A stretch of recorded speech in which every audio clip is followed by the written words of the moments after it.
The Lantern Man. Aaron and Mark didn't believe in small-town superstitions. They were city people, logical thinkers, skeptical of myths and ghost stories.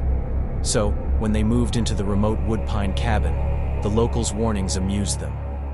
"Stay inside after dark," the old shopkeeper had said. "If you see a lantern swinging in the woods, don't follow it."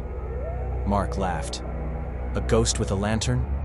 What is this, an urban legend?" But Aaron felt uneasy. Myths were born from something.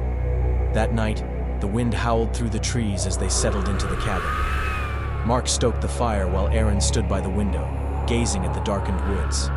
Then, she saw it. A light. Small. Flickering. A lantern. Swinging gently between the trees. Her stomach twisted. It was real. "Mark," she whispered.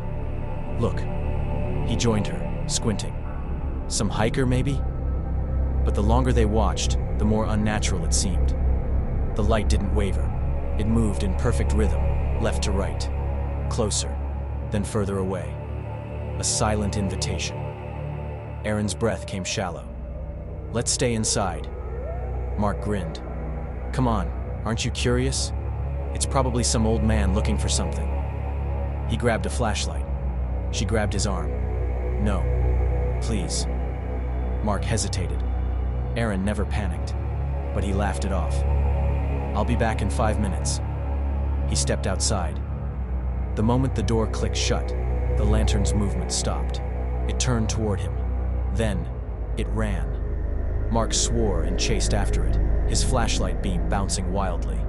Aaron's heart pounded as she watched from the window. Then, the lantern vanished, and so did Mark. The woods swallowed him whole. For hours, she screamed his name. No answer.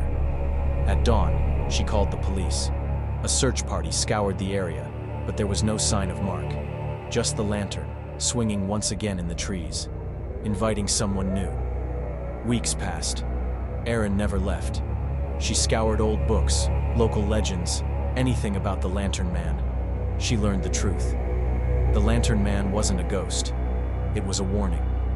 The light belonged to the lost, to those who vanished in the woods, trapped between life and death, and the only way to free them was to take their place. That night, Aaron stepped outside. The lantern swung in the darkness. She followed. The deeper she went, the colder the air became. The woods felt endless, timeless. The trees groaned, whispering secrets in the wind. Then, she saw him. Mark, standing beneath the lantern, his eyes empty, his lips moving soundlessly.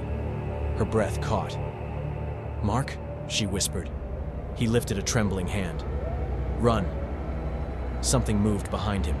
Tall, wrong, a shape without a face. And the lantern. It began swinging toward her.